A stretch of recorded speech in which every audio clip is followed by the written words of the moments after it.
Hi everyone. So the goal of this video is to talk about our revised modern classroom as we enter the last quarter of our year.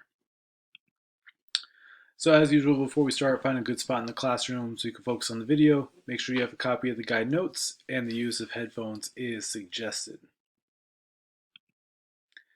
All right, so just to recap modern classroom, and I'll talk about a few changes that I'm going to make for the fourth quarter. I want to be clear about grading policy and things like that. But now is a good time to kind of reflect on how quarter three went and what we're going to do in quarter four. So we're going to still use modern classroom because I still think there are many benefits. I think many students benefited from the flexible pacing, kind of being able to work at their own pace. There was some learning from others. I saw some collaboration in some classes, which I thought was really good. I saw a lot of people learning from others, especially if someone was ahead of someone else. I saw people leaning on each other for help. Um, I saw some students who were frequently absent, but they were able to kind of keep up with the material. So that's another huge benefit of this. And then another big part is ownership of your own learning. I think some students were able to take ownership and realize that they had to stay on pace. There wasn't anybody kind of telling them, what they had to do on any given day. The whole point is to set your own goals, to make sure you know what lesson you're on, and really take ownership of this process.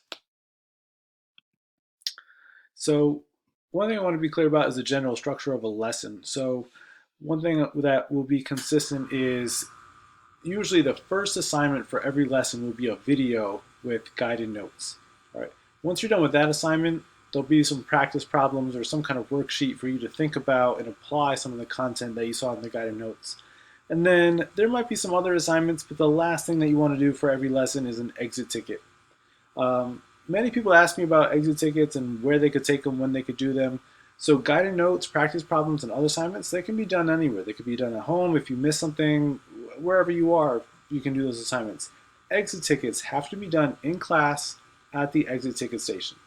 All right, that's just so that I make sure that your score, your answers are really based on what you know.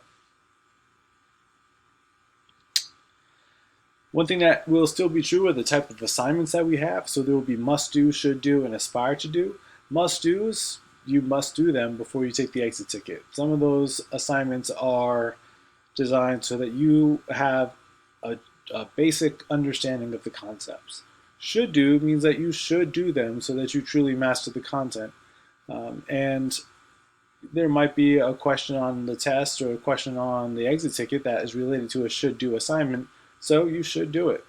And then the aspire tos are supposed to be an extra challenge, but they're also supposed to be fun. The last quarter, most of my aspire to dos were tasks that were some kind of lab with like the carts and the track, or with a force plate measuring gravity and things like that.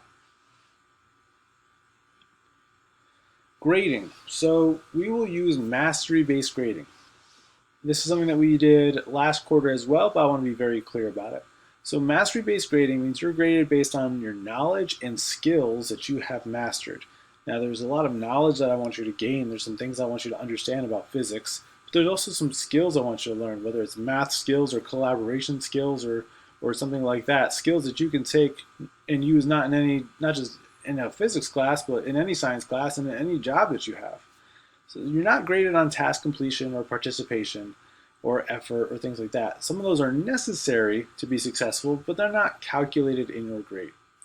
So what is calculated in your grade? 70% of your grade is summative assignments like tests, projects, labs, big assignments. 30% are formative assignments like exit tickets, parts of your project, group tasks, things like that. And again, just to be clear about exit tickets, so there's an exit ticket at the end of each lesson. You must show me your must-do assignments before trying the exit ticket. And you must score an 80% or higher on the exit ticket before moving to the next lesson. Last quarter, I was a little bit lenient on what I counted as, successful on the exit ticket. Sometimes a person would get 2 questions wrong out of 6, and I would allow them to move on because I thought they had a decent understanding of the concept. This time I'll try to be very clear about what is expected of you. 80% is what I'm looking for in every exit ticket. If you don't reach an 80%, then I'm going to ask you to go back and fix your mistakes, and maybe do another practice assignment. So I hope we're clear about the expectations in the modern classroom.